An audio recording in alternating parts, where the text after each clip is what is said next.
In the world of Runeterra, there exist gods known as Titans, powerful and towering, and these beings stride amongst mortals on the same earth.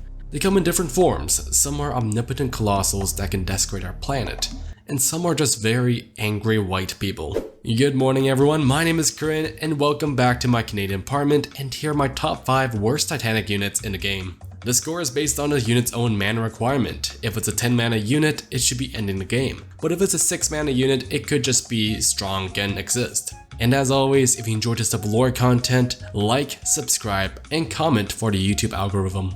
Anyways, let's get started.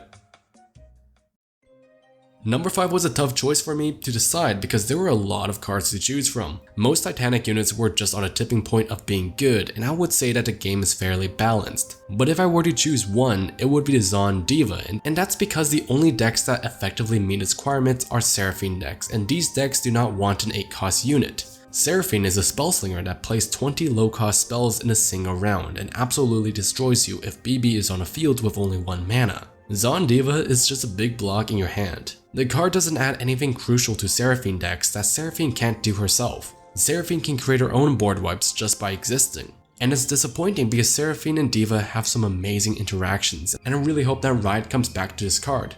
But for now, it's my number 5. In number 4 we have Wrathful Rider. The card has a tremendous amount of attack which classifies it as a Titanic unit. More specifically, the lowest costing Titanic at the low cost of 5. Since it is a 5-cost unit, we can't expect it to outright win you the game, but still at 5 mana, Rider is not good. Any unit it challenges can take Rider out in a trade, and any low-costing spells can also just delete the card. It's supposed to be a unique removal for Noxus, but its weaknesses tower over the strengths. The reason why this card is not low on this list is because it's a 5 mana card. It does its job, and during the late game, you can use the extra mana to make Rider extra scary. But that's why Rider is my number 4.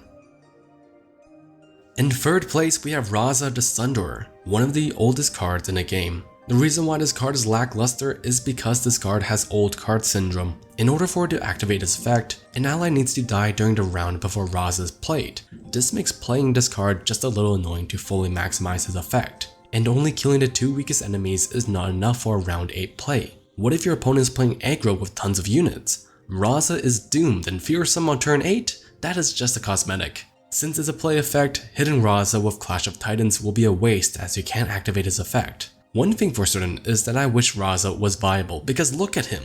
He is so cool and I want him in a meta SI deck. In 2nd, we have Grandfather Ramuh. This is a pretty straightforward card where it's just an overwhelm unit. You summon a cow and you bonk for 8. The secondary effect of granting 2 allies plus 4 health is always welcomed, and it can save you in certain situations, but as late into the game you want to be looking to close the match, not to reinforce your defenses. Unfortunately, Grandfather Ramuh has aged past its glory days, but if you want a big bonk spell shield unit, I do recommend Camphor as she costs less, has challenger, and has a cool animation. This card is just too costly for its effect and should be looked at for a balance patch. Thus, the Purple Cow is my number 2. And before I announce my number 1 pick, Liam, give us a drum roll.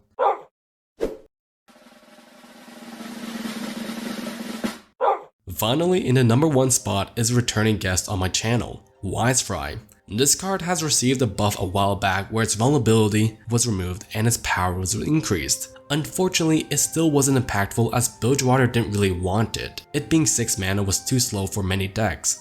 Decks that Wisefry wanted, which bond a lot of units on the board, didn't want to go tall with their units and wanted to go wide. If you summoned Wisefry from Clash of Titans, that would also suck and I would feel really sorry for you. Maybe one day Wisefry will see a deck it can strive in. But for now, I don't think this little shrimp has found its pond in the Bilgewater seas. But that's that. These were my top 5 worst Titanic units in Legends of Runeterra. If you enjoyed this type of bite-sized lore content, subscribe and see you again in 2 weeks. Anyways, I'm Corinne, don't do illegal, don't play Yu-Gi-Oh! Alright, peace.